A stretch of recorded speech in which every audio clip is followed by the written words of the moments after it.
They say love is blind, but in Liam Calloway's case, ambition was the blinder. He thought he was discarding a dead weight, a simple, unambitious housewife who didn't fit his rising status as New York's sharpest hedge fund manager. When he tossed the divorce papers across the mahogany table, mocking her for her lack of pedigree and handing her a pity check to survive the winter, he thought he had won. He had no idea that the woman sitting quietly across from him, Julianne, wasn't just a housewife. She was the sole heiress to the Vane Sovereign Trust, a $3 trillion shadow empire that owned the very building they were sitting in. Liam didn't just sign divorce papers, he signed his own death warrant. The rain in Manhattan didn't wash away the grime, it just made the city slick and treacherous. Inside the 45th floor conference room of Giles Prentice and Associates, the atmosphere was drier than a bone and twice as brittle. Liam Calloway adjusted his bespoke Italian silk tie, catching his reflection in the floor-to-ceiling window. He looked every inch the man of the year a title Forbes had hesitantly floated the week prior. 34 years old jawline like a cliff edge and eyes that assessed people like assets to be liquidated. Sitting opposite him was Julianne. Jules. She wore a beige trench coat that had seen better days. Her hair pulled back in a messy bun that Liam used to find endearing, but now found indicative of her lack of drive. She looked small in the oversized leather chair. She looked average. And average was the one thing Liam Calloway could no longer afford. "Let's speed this up, Preston," Liam said, checking his Patek Philippe watch. "I have a dinner reservation at Le Bernardin in an hour. Sloane hates waiting." The lawyer, Preston Giles, shifted uncomfortably. He was an old man who had seen many divorces, but the coldness of this one unsettled him. "Mr. Calloway, are you certain about the waiver of the non-disclosure regarding the assets? The alimony is generous." Liam interrupted, his voice smooth, devoid of any emotional jagged edges. He slid a folder across the table toward Jules. $50,000, Jules. A lump sum. No monthly payments. I want a clean break. No strings, no clawbacks. Jules looked at the folder, then up at him. Her blue eyes were eerily calm. There were no tears. There had been tears 6 months ago when he stopped coming home. There had been sobbing 3 months ago when she found the second phone. But now, there was only a terrifying stillness. 50,000, Jules repeated softly. For 5 years of marriage. That's 10,000 a year, Liam. You spent 12,000 on that watch last week. Liam sighed, a sound of exaggerated patience. He leaned forward, flashing the smile that charmed investors. Jules, look at it realistically. You don't work. You haven't worked since we met. You edit a few manuscripts here and there, but let's be honest. I've been carrying us. I'm moving into a different sphere now. Calloway Capital is merging with the Kincaid Group. I need a partner who understands that world. Sloane Kincaid understands it because she was born in it. He paused, letting the cruelty land. You're a sweet girl, Jules, but you're small town. You're plain. You're an anchor, and I'm a rocket.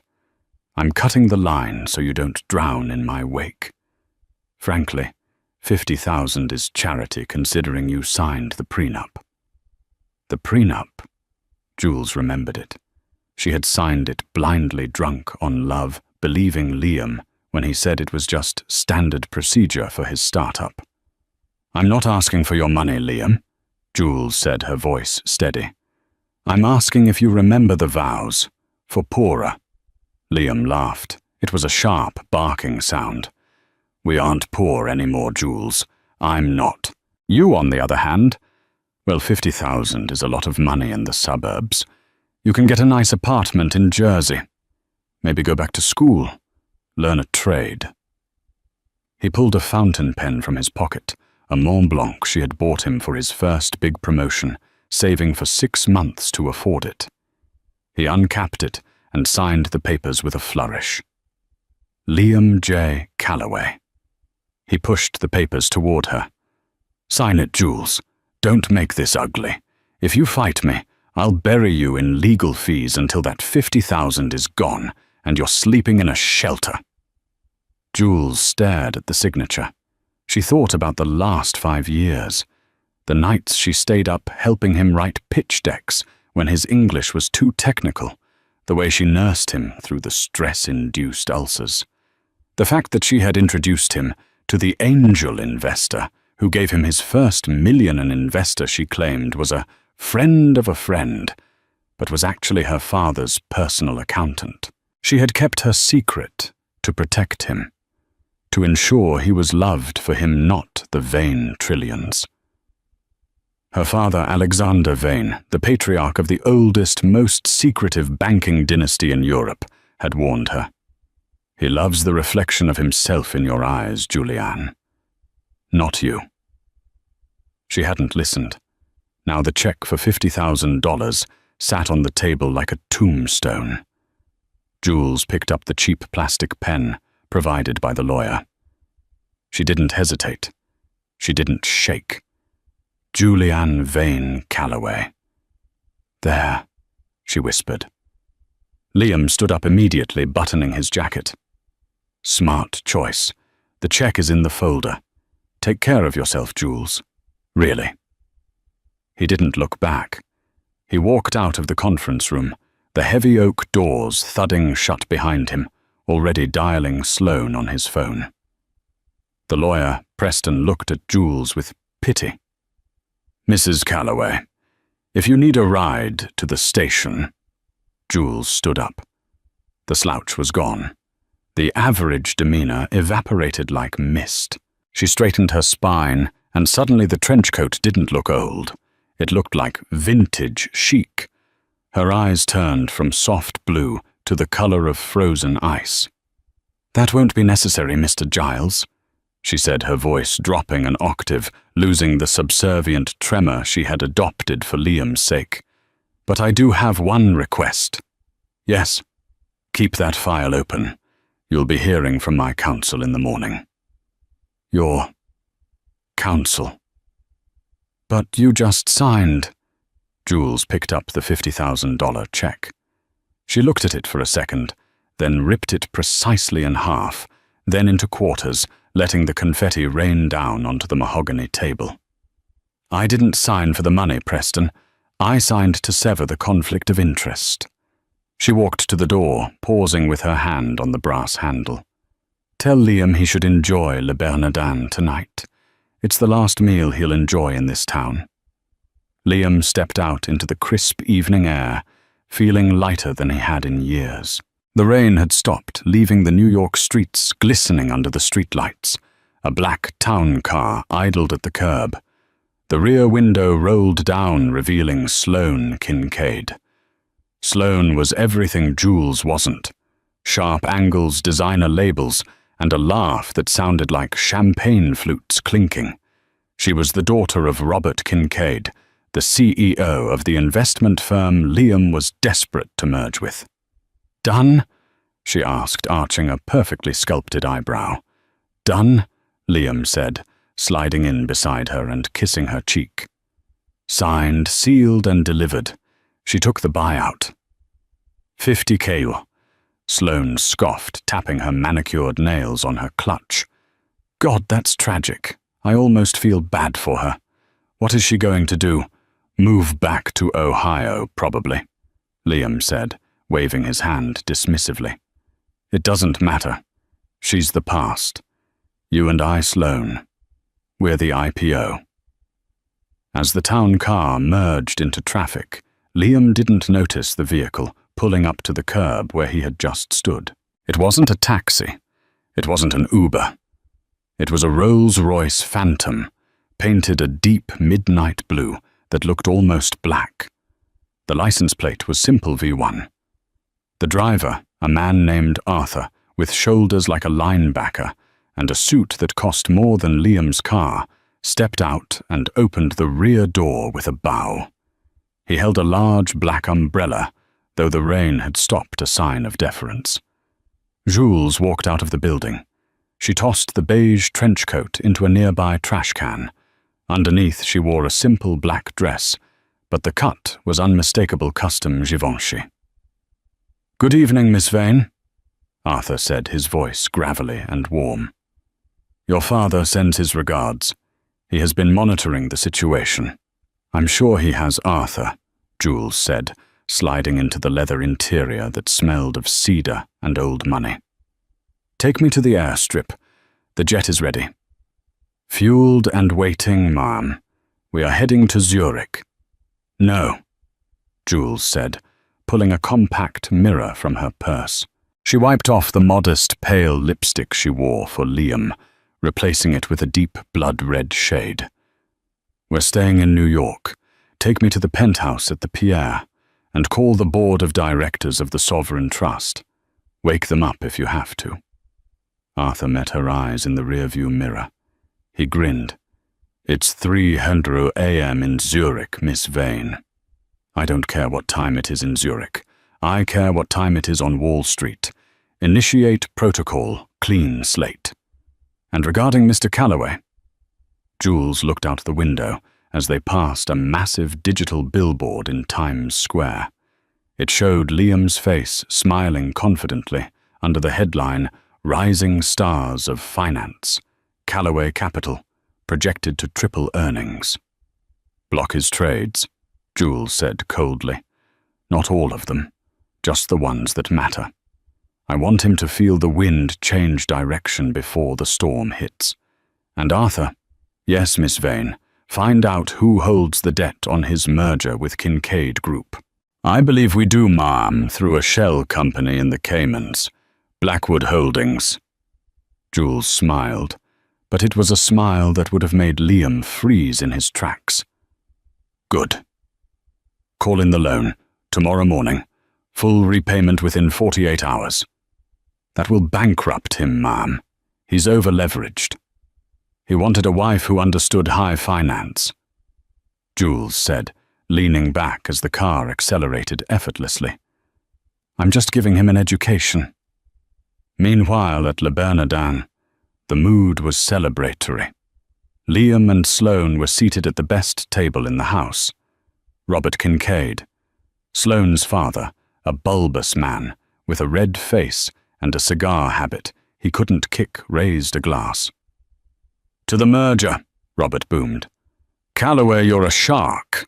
I like sharks. You cut the dead weight today. That shows me you have the stomach for the big leagues. Divorce is ugly but necessary. Business before sentiment." "Always, Robert," Liam agreed, clinking his glass. It was a strategic correction. Jules was. She was a nice girl, but she lacked vision. She was content with mediocrity. "Mediocrity is a disease," Sloane purred, trailing a hand down Liam's arm. "You're cured now." Liam's phone buzzed on the table. He ignored it. It buzzed again and again. "Take it," Robert said, taking a bite of his tuna tartare. "Might be money calling." Liam chuckled. "Excuse me for a moment." He picked up the phone. It was his CFO, aggressive and usually calm. Now he sounded like he was hyperventilating. "Liam, you need to get to the office." "I'm at dinner with Kincaid." "Relax, Jerry." "What is it?" "It's Blackwood Holdings, the primary lender for the Kincaid leverage package." "What about them?" "We have a 10-year repayment plan, low interest." "Not anymore. They just invoked the change of circumstance clause. They're claiming the merger alters the risk profile. They've called the loan Liam, the full $40 million, due in 48 hours. Liam froze. The ambient noise of the restaurant faded into a high-pitched ring. "That's impossible. Read the contract. What change of circumstance? I don't know, Jerry screamed. But the fax came through 5 minutes ago, and Liam, the letterhead. It's not just Blackwood. It's countersigned by the parent guarantor. Who is the guarantor? Liam hissed, turning away from the table so Sloane wouldn't see the sweat breaking out on his forehead. It's the Vane Sovereign Trust. Liam blinked. He knew the name. Everyone in finance knew the name. It was a myth, a ghost story. The Vanes were the people who bailed out countries, not companies. Why would the Vane Trust care about a $40 million loan in New York? Liam whispered. I don't know, but they do. And Liam, they froze our operating accounts pending an audit. Our credit cards are dead. All of them. Liam looked back at the table. The waiter had just brought a bottle of vintage Dom Perignon, popping the cork with a festive pop. Sloane was laughing. Robert was smiling.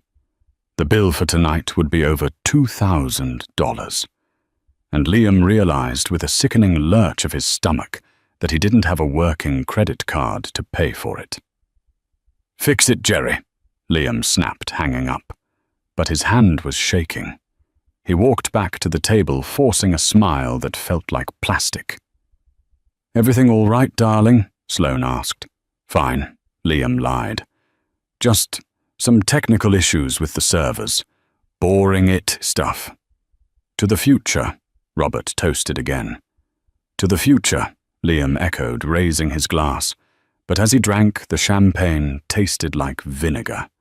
Somewhere out there in the dark machinery of the financial world, a gear had turned.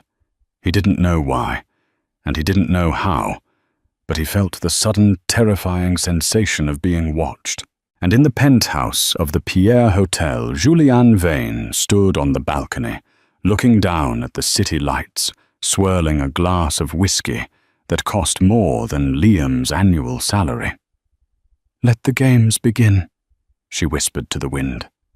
The silence at the table in Le Bernardin was louder than a scream. The waiter, a young man with impeccable posture and a pitying expression, held the small leather folder as if it contained a contagious disease. I apologize, monsieur. The waiter said, his voice barely a whisper, discreet enough that the neighboring tables wouldn't hear, but loud enough that Robert Kincaid definitely did. The card was declined. Code 05. Do not honor. Liam felt the blood drain from his face, pooling somewhere in his feet. That's ridiculous. He laughed, a dry, brittle sound. It's a black card. There's no limit. Swipe it again. I have tried 3 times, monsieur, and the secondary card as well. Perhaps a fraud alert. Sloane let out a huff of breath, rolling her eyes toward the ceiling. Oh, for heaven's sake, Liam. Did you forget to pay the bill? How pedestrian. It's not the bill, Sloane. Liam snapped, his composure cracking. It's a bank error. I just merged with your father's company. My liquidity is fine. Robert Kincaid wasn't smiling anymore. He looked at Liam with the eyes of a man who measured worth in liquidity. A man who couldn't pay for dinner was a man who couldn't be trusted with a merger. Here, Robert grunted, tossing his own Amex Platinum onto the tray. I'll get it. We can consider it a loan. Add it to the merger negotiations. Robert, no, I insist, Liam started. Don't. Robert cut him off, his voice hard. You've got a liquidity problem, Calloway. Fix it. Before the market opens tomorrow. If you can't buy a bottle of champagne, how the hell are you going to buy my company's debt? The ride to Sloane's penthouse was silent. Liam sat in the dark, furiously texting Jerry, his CFO. Liam. Why are my personal accounts frozen? Jerry. It's not just personal, it's corporate. The SEC just flagged a suspicious irregularity in our filings from 3 years ago. Who filed the complaint? Liam, I don't know. You tell me when the car stopped, Sloane didn't invite him up. Go home, Liam, she said, checking her reflection in the window. Daddy is worried. And when Daddy is worried, I get cut off. Fix this. Call me when you're rich again. Liam stood on the sidewalk, rain beginning to fall again, watching the tail lights of the town car fade. He hailed a taxi, but then remembered he had no cash and no working cards. He walked. He walked 40 blocks in the rain to the apartment he used to share with Jules. He expected to find it empty, a hollow shell to match his mood. But when he arrived, the doorman who usually greeted him with a salute blocked his path. Mr. Calloway, the doorman said, looking uncomfortable. I can't let you up. What do you mean I own the damn penthouse? Not anymore, sir. The lease was in Mrs. Calloway's name. The building management received a notice of termination an hour ago. The locks have been changed. Your personal effects have been relocated. Relocated where? Liam roared, grabbing the doorman by the lapels. To the curb, sir! Around the back! Liam ran to the service entrance. There in the wet alleyway were 6 cardboard boxes, soaking wet, his suits, his awards, his expensive watches tossed in a heap like garbage. Sitting on top of the wet cardboard was a single white envelope.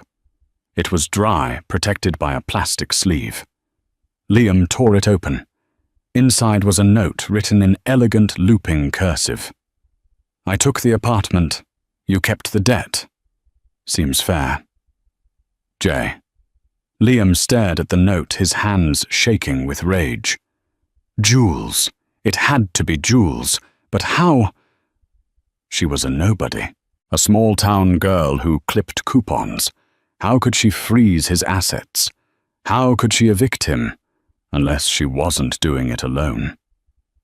Preston, Liam muttered, thinking of his lawyer. She must have slept with the lawyer. He gathered his wet suits, humiliation burning in his chest like acid. He would destroy her. He would find whatever loophole she used, and he would crush her. But first, he needed a place to sleep. While Liam was checking into a cheap motel in Queens, using the last $100 of emergency cash he kept in his shoe. Julianne Vane was sitting in the library of the Vane estate in the Hamptons. The room was vast-filled with first editions and the smell of burning birchwood. Her father, Alexander Vane, sat in a wing-back chair, an oxygen tube in his nose, looking frail but sharp as a razor. You've started the war. Alexander wheezed, a small smile playing on his lips. I saw the ticker. Calloway Capital is down 12% in after-hours trading. It's just the beginning, Papa, Jules said. She was wearing a silk robe, sipping herbal tea. The average housewife was gone. In her place was the woman who had been tutored in macroeconomics since she was 6 years old. He hurt you, Alexander said. It wasn't a question. He dismissed me, Jules corrected. He treated me like an accessory that had gone out of style. I don't mind that he stopped loving me, Papa. Love fades. I mind that he thought I was stupid. He mocked my education. He mocked my family. He didn't know your family. Alexander chuckled. He never asked, Jules said softly. In 5 years, he never once asked to meet my parents. He just assumed we were poor because I didn't wear logos. He assumes value is visible. I'm going to teach him that the most dangerous things are the ones you can't see. Arthur the butler and head of security entered the room with a tablet. Miss Vane, Arthur said. Update on Mr. Calloway.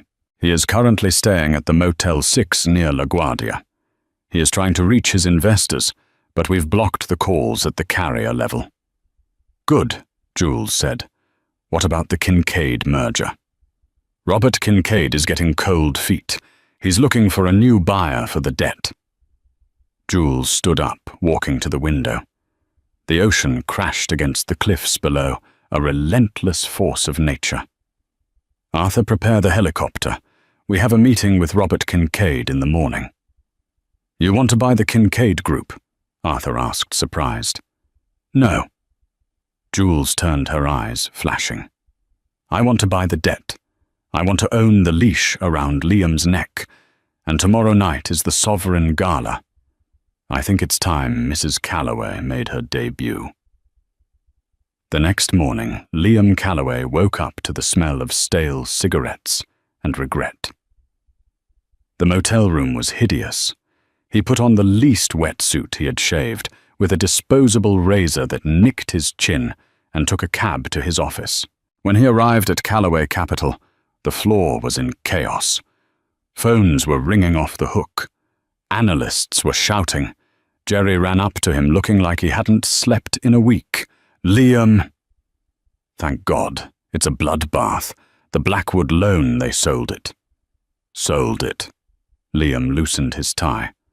To who? If it's a standard bank, we can negotiate. That's the problem. It wasn't a bank. It was a private trust. We don't know who. But they sent a demand letter. They want immediate repayment, or they convert the debt to equity. If they convert to equity, Liam did the math in his head, his stomach dropping. They would own 51% of the company. It's a hostile takeover. Exactly. And Liam, the Kincaid deal is dead. Robert pulled out this morning. He said he found a more stable partner. Liam slammed his fist onto his desk, cracking the glass surface. Who is doing this? Is it Goldman? Is it the Russians? We don't know, but there is one chance, Jerry said, pulling up a web page on his tablet. Tonight, the Sovereign Gala at the Met. Everyone who is anyone in global finance will be there. The rumor is that the chairman of the Vane Sovereign Trust will be making a rare public appearance. The Vane Trust, Liam muttered. The ones who guaranteed the Blackwood loan. If I can get to them, explain that this is all a misunderstanding, maybe I can save the company. Tickets are $5,000, Liam, and we don't have corporate cards. Liam reached into his pocket and pulled out his Rolex Daytona. Pawn this, get me a ticket, and get me a tuxedo. I don't care if you have to steal it. The Metropolitan Museum of Art was transformed. The Temple of Dendur was bathed in gold light. Champagne flowed like water. The air smelled of expensive perfume and desperation. Liam Calloway arrived wearing a tuxedo that fit slightly too tight in the shoulders, a rental. He felt naked without his entourage, without Sloane on his arm. He scanned the room, looking for the power players. He saw the CEO of J.P. Morgan. He saw senators. He saw tech moguls. But he was looking for the Vanes. Liam! He turned. It was Sloane. She looked radiant in a red dress, but her expression was cold. She was standing next to her father, Robert. Sloane. Robert. Liam forced a smile. I'm glad I ran into you. About the merger. There is no merger, Calloway. Robert grunted, sipping a scotch. I sold the firm this afternoon. Sold it to whom? To a private holding company. Maximum liquidity. Cash offer. Double the valuation you gave me. I'd be an idiot to say no. Who has that kind of cash? Liam demanded. Suddenly the room went quiet. The chatter died down. The orchestra stopped playing. At the top of the grand staircase, a spotlight hit the entrance. Ladies and gentlemen, the announcer's voice boomed. The chairwoman of the Vane Sovereign Trust. Liam looked up, squinting against the light. A woman stepped out. She wore a gown of emerald green velvet that hugged her curves like a second skin. Diamonds, real heavy vintage diamonds, glittered at her throat and ears. Her hair was cascading in waves no longer bound in a messy bun. She descended the stairs with the grace of a queen and the predator gaze of a lioness. Liam blinked. He rubbed his eyes. It looked like Jules. But it couldn't be Jules. Jules wore sweatpants. Jules apologized when she bumped into furniture. Jules thought a $50 wine was a splurge. This woman commanded the room. As she reached the bottom of the stairs, the crowd parted. Billionaires bowed their heads. Robert Kincaid stepped forward, looking like an eager puppy. "Madame Chairwoman," Robert said, bowing low. "An honor. Truly." The woman stopped. She turned her head slowly. Her eyes scanned the crowd and landed on Liam. Liam felt a shock wave go through his body. Those eyes. He knew those blue eyes. He had looked into them for 5 years. "Jules," he whispered. She walked toward him. The crowd murmured. Why was the heiress of the world's largest fortune walking toward the disgraced hedge fund manager? She stopped 3 feet away from him. The scent of her perfume, jasmine and oud, hit him. It was the same perfume she wore on their first date, but concentrated expensive. "Hello, Liam," she said. Her voice was smooth, cultured, stripping away the Midwestern accent she had faked for years. "Jules, what are you doing here? Did you marry someone?"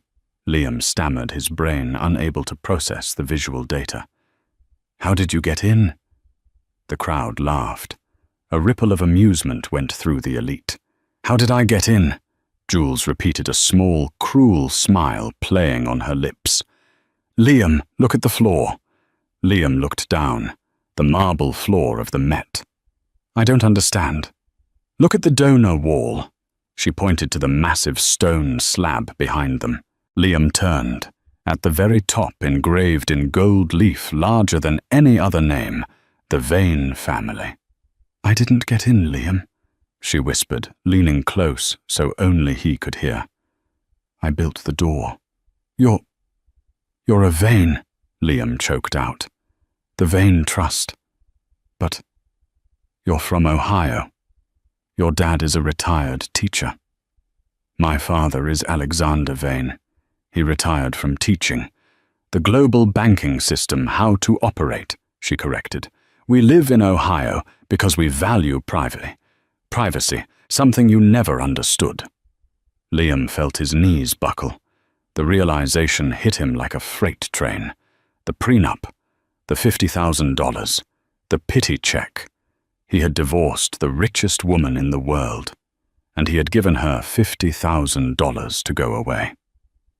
"Jules, wait," Liam scrambled, his survival instinct kicking in. "Baby, please. We need to talk. This is crazy. I didn't know. Why didn't you tell me?" "Because I wanted to see if you loved me," she said, her voice raising so the crowd could hear. "Or if you just loved the lifestyle I could buy you. I got my answer yesterday." "I made a mistake," Liam pleaded, reaching for her hand. Arthur, the security chief, stepped out of the shadows, blocking Liam's arm with a grip like steel. "Don't touch her," Arthur growled. Jules waved Arthur back. "It's okay, Arthur. He's harmless. He's insolvent." She looked at Robert Kincaid. "Mr. Kincaid, is the acquisition of Callaway Capital complete?" "Yes, madame," Robert beamed. "We executed the debt-to-equity swap 10 minutes ago. The Vane Trust now owns 51% of Callaway Capital." Liam spun around to look at Robert. "You sold my company to her. Business is business, Liam." Robert shrugged. Jules stepped closer to Liam. "You said you wanted a partner who understood high finance, Liam. You said I was an anchor. Well, now I'm the captain, and I'm afraid I have some bad news regarding your employment." "You can't fire me," Liam hissed. I'm the founder. Read your bylaws, Jules said coolly. The majority shareholder can remove the CEO for gross incompetence or reputational damage. Being publicly dumped by your mistress and evicted from your apartment in the same week, that's very damaging to the brand. She snapped her fingers. A waiter appeared with a glass of champagne. She took it, took a sip, and then handed the half-empty glass to Liam. Here, she said, a pity drink, to survive the winter. She turned her back on him. Arthur, have him escorted out. He's trespassing. Jules. You can't do this, Liam screamed as 2 security guards grabbed his arms. I'm your husband. The papers aren't final yet. I'll contest the divorce. I'll take half. I'll take half of everything. Jules stopped. She turned back one last time. The room was deadly silent. You signed the waiver, Liam, she said, her voice ice cold. Full disclosure was waived by you. You wanted a quick break. You wanted no clawbacks. You signed away your claim to the Vane fortune for $50,000. She smiled a dazzling, terrifying smile. You made the deal of a lifetime, Liam. Just not for you. As the guards dragged Liam kicking and screaming toward the exit, passing the staring elites of New York society, he saw Sloane Kincaid turn away from him, sipping her drink, pretending she had never met him. Liam Calloway was thrown out onto the concrete steps of the Met. The heavy doors slammed shut. He was alone. It was raining. And he realized with a horror that went bone deep that the $50,000 check he had given her, he had ripped up the carbon copy. He didn't even have that. The weeks following the gala were a slow, suffocating descent for Liam Calloway. The fall from grace wasn't a sudden crash. It was a systematic dismantling of his existence. He was staying in a cramped studio apartment in Hell's Kitchen, a far cry from the glass-walled penthouse he had grown accustomed to. The rent was paid with the proceeds from pawning his collection of vintage watches, the only assets the auditors hadn't seized during the hostile takeover of Calloway Capital. Liam tried to get back in the game. He had a resume that on paper should have had headhunters breaking down his door. He had built a firm from nothing. He had generated 30% returns. He was a shark. But every door was locked.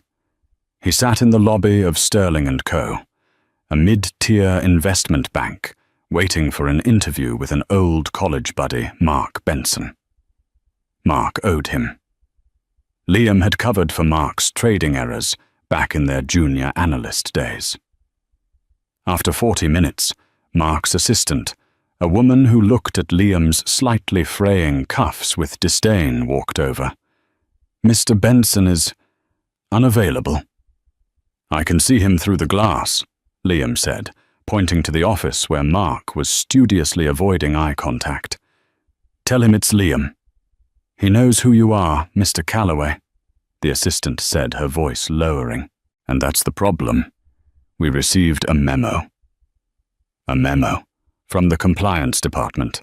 Any entity associated with the Vane Sovereign Trust or its subsidiaries, which includes our liquidity providers, is forbidden from hiring you. If we hire you, they pull our credit lines. Liam stood up, his face flushing red. That's illegal. That's blacklisting. It's risk management, she corrected. You're a liability, Liam. You're radioactive. Liam stormed out, the humiliation burning his throat. It was the same everywhere. The Vane reach was infinite. They didn't just own banks. They owned the infrastructure of the financial world. They owned the pipes the money flowed through. Desperation breeds delusion. Liam began to convince himself that he wasn't the villain of this story. He was the victim. Jules had tricked him. She had committed fraud. She had presented herself as a pauper to entrap him into a prenup that was unconscionable. He needed leverage, and since he couldn't afford a high-powered lawyer, he went to the dregs. He found Silas Vork in a basement office in Queens that smelled of mildew and fried onions. Vork was a private investigator who had lost his license 3 years ago for wiretapping, but kept working off the books. "You want dirt on the Vane family?" Vork laughed, a wheezing sound, as he lit a cheap cigarette. "Buddy, that's like asking for dirt on the Pope. People who try to dig up the veins usually end up in car accidents." "I don't need dirt on the family," Liam said, leaning over the stained desk. "I need dirt on Julianne, specifically the time before we met. She said she was a freelance editor. She said she was struggling. If I can prove she was actively managing Vane assets while pretending to be poor, I can prove fraud in the inducement. I can void the prenup. And then what? Then I sue for half." Liam's eyes glittered with a manic intensity. "Half of the marital assets, and since she merged my company with her trust during the marriage, technically, I could claim a piece of the trust." Vork looked at him with a mixture of pity and greed. "You're crazy, but I'm broke. 5,000. Cash up front." Liam handed over the envelope. It was the last of his money. Everything he had left. "Find me something, Silas. Anything." 3 days later, Vork called him. "I found something," Vork said, his voice shaking slightly. "But I'm not emailing it. You come here. And then I'm deleting it. I don't want them tracing this back to me." Liam rushed to Queens. On Vork's computer screen was a scanned document. It looked old, grainy. "What is it?" Liam asked. "It's a medical transcript," Vork explained, "from a private Swiss clinic, 7 years ago, before she met you." Liam squinted at the screen. The patient name was Julianne Vane. The diagnosis code was complex, but the notes were clear. Subject exhibits tendency toward pathological detachment. Recommended therapy for emotional suppression. Patient creates avatars or personas to interact with normal social strata. Liam's heart hammered. "She's crazy. She's clinically detached." "Keep reading." Vork pointed to the bottom. Notes. Patient expresses desire to find a project. A partner who is malleable, ambitious, and fundamentally hollow to test theories of behavioral economics. Target profile established. Liam stared at the words. Malleable, ambitious, fundamentally hollow. "She didn't fall in love with me," Liam whispered, a cold horror seeping into his bones. "I was an experiment. I was a lab rat." "This proves she entered the marriage under false pretenses," Vork said. "She wasn't a wife. She was a scientist observing a specimen. That voids the meeting of minds required for a contract." Liam grabbed a flash drive and plugged it in. "I've got her." "Be careful, Calloway," Vork warned as Liam downloaded the file. "If that's real, she's not just rich. She's a sociopath playing with humans like chess pieces." "She played the wrong piece," Liam snarled. He pocketed the drive. "I'm not going to a lawyer. Lawyers can be bought. I'm going to the one place she can't buy." "Where?" "The media." The Daily Truth was a streaming news network that thrived on scandal. It wasn't the Wall Street Journal, but it had millions of viewers who loved to see the rich and powerful get torn down. The host, Barry Brock, was a man with blindingly white teeth and zero moral compass. He listened to Liam's pitch in the green room, his eyes widening. "So let me get this straight," Brock said, checking his makeup in the mirror. "The heiress to the Vane fortune, the shadow bankers married you as a psychological experiment, and you have the medical docs to prove it." "It's all here," Liam said, patting his jacket pocket. "She defrauded me. She stole my company. I'm the victim of a billionaire's twisted game." This is gold. Brock grinned. We're going live in 10. We'll title it The Trillionaire's Toy. You ready to burn her down? I'm ready. The segment started with dramatic music. Liam sat on the plush chair, looking somber and broken, a carefully cultivated look. Welcome back, Brock said to the camera. We have a shocking exclusive. Liam Calloway, the former CEO of Calloway Capital, is here to tell a story that will make your blood run cold. Liam, tell us about Julianne. Liam launched into his narrative. He painted himself as the hard-working, self-made man who fell for a simple girl. He described the betrayal, the sudden seizure of his assets. She destroyed me because she got bored, Liam said, his voice cracking with rehearsed emotion. But I found out the truth. I wasn't a husband to her. I was a project. And you have evidence? Brock asked. I do. Liam reached into his pocket and pulled out the printed medical records. This is from her time in a Swiss clinic. It details her plan to find a hollow man to manipulate. He held the paper up to the camera. She's a monster, Liam declared. Suddenly the large screen behind them, which usually displayed the show's logo, flickered. The feed cut out. Static filled the airwaves. Technical difficulties, Brock muttered, tapping his earpiece. Producer, what's going on? The screen turned black. Then a new image appeared. It wasn't static. It was a live video feed. It showed a boardroom, a very familiar boardroom. The old Calloway Capital conference room. Sitting at the head of the table was Julianne Vane. She was wearing a white suit, looking immaculate. She was looking directly into the camera lens. Hello, Liam. Her voice boomed through the studio speakers, crisp and clear. Liam froze. The audience in the studio gasped. Brock looked confused. Is this part of the show? No.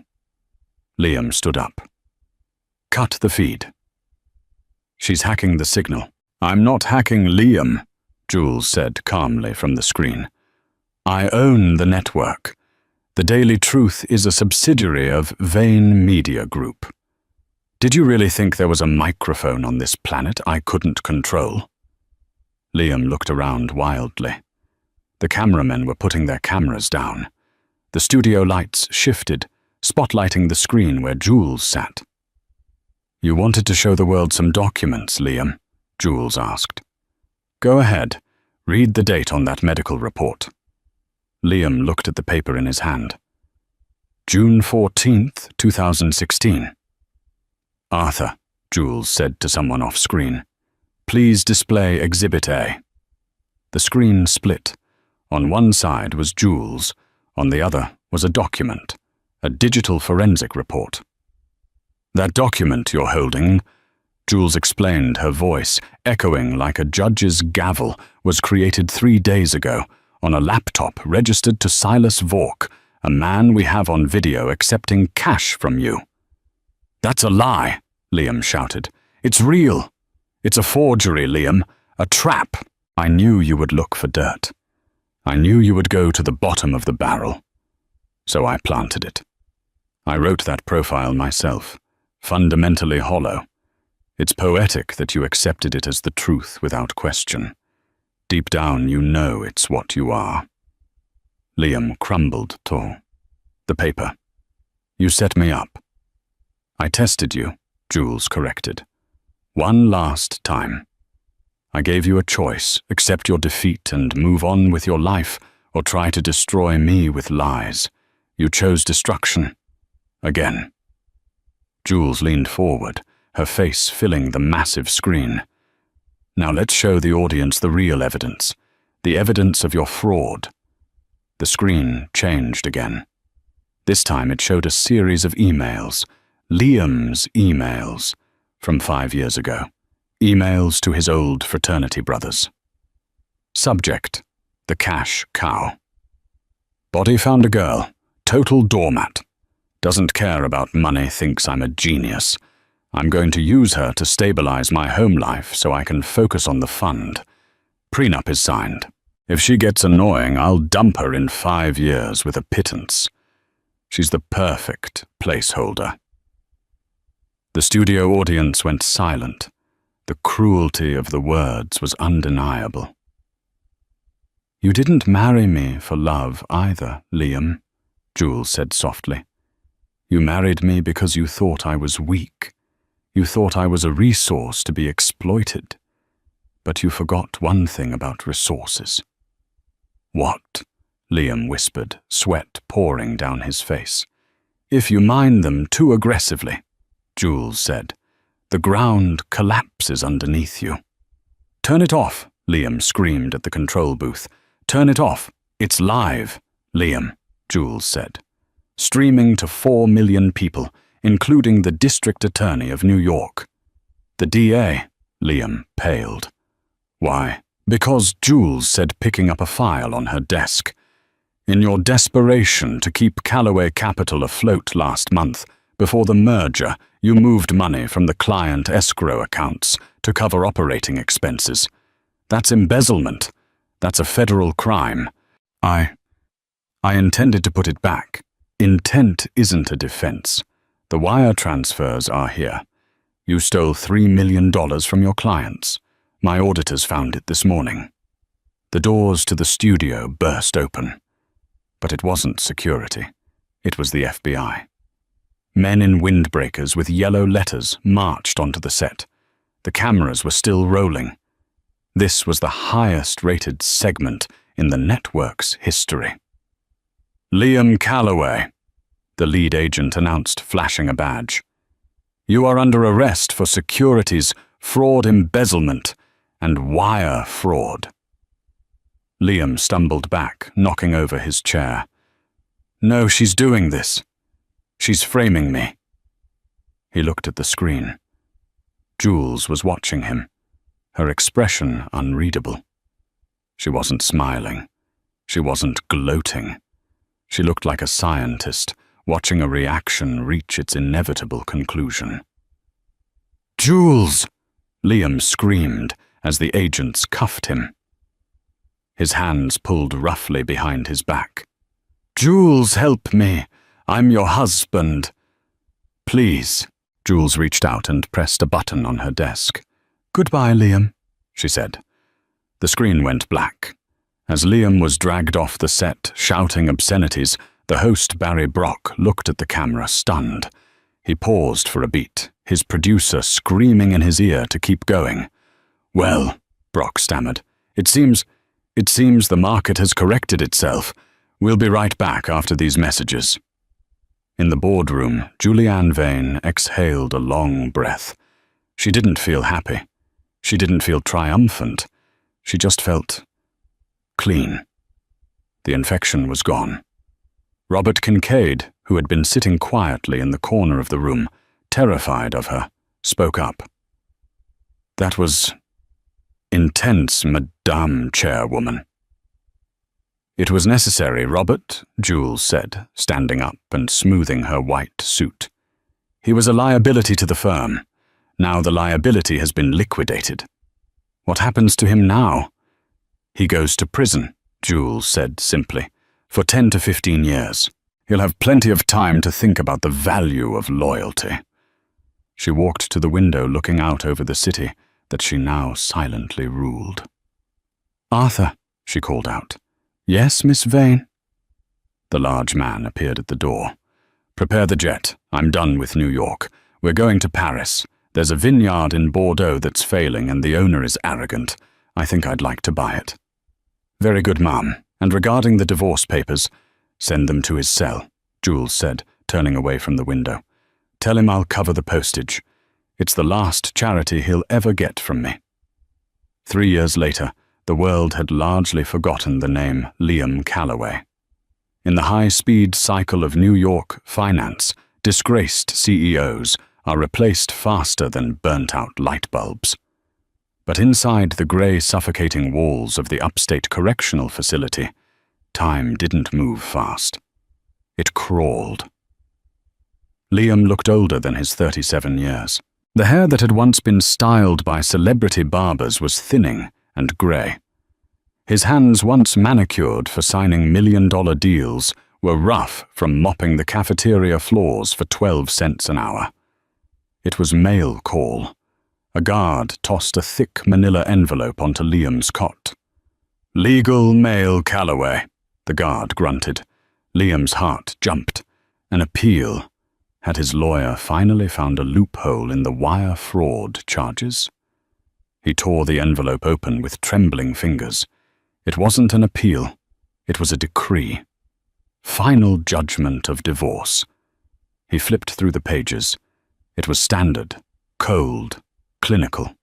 The marriage was dissolved. He had no claim to any assets. But at the very back of the packet, clipped to the final page, was a check. Liam stared at it. It was a cashier's check drawn from the Vain Sovereign Trust. The amount, $50,000. Attached was a small handwritten note on heavy cream stationery. The ink was familiar. Liam. "You once told me that $50,000 was a lot of money in the suburbs, and that I should use it to learn a trade. You were right. It is a lot of money where you are. I've deposited this into your commissary account. Consider it charity. Or perhaps severance. I'm moving to Paris permanently. I've purchased the vineyard. It turns out I have a knack for turning sour grapes into something expensive. Do take care of yourself. Julianne." Liam dropped the note. He looked at the check. It was the exact amount he had thrown at her across the mahogany table that rainy afternoon. The pity check. She had waited 3 years to return it. She had waited until he was at rock bottom, until he had absolutely nothing to give him back his own insult. He started to laugh. It was a dry, rasping sound that turned into a sob. He crumpled the check in his fist, pressing it against his forehead. He realized then that he hadn't just lost a wife. He hadn't just lost a fortune. He had lost the game before he even knew he was playing it. Outside the prison walls, a jet painted in midnight blue cut through the clouds, banking east toward the Atlantic, leaving the past and Liam far behind in the dust. And that is the story of Liam Calloway, a man who learned too late that the most expensive things in life, loyalty, love, and integrity, cannot be bought, but they can certainly be sold. He thought he was discarding a burden, but he was actually throwing away the crown. It serves as a brutal reminder to us all. Never mistake silence for weakness, and never judge someone's worth by the label on their coat. You never know who is really holding the keys to the castle. If you enjoyed this story of justice, betrayal, and the ultimate revenge, please hit that like button. It really helps the channel grow. Did Jules go too far, or did Liam get exactly what he deserved? Let me know your thoughts in the comments below. I read every single one. And don't forget to subscribe and ring the notification bell so you never miss a new story. We upload thrilling dramas every week. Until next time, stay humble and watch who you sign papers with.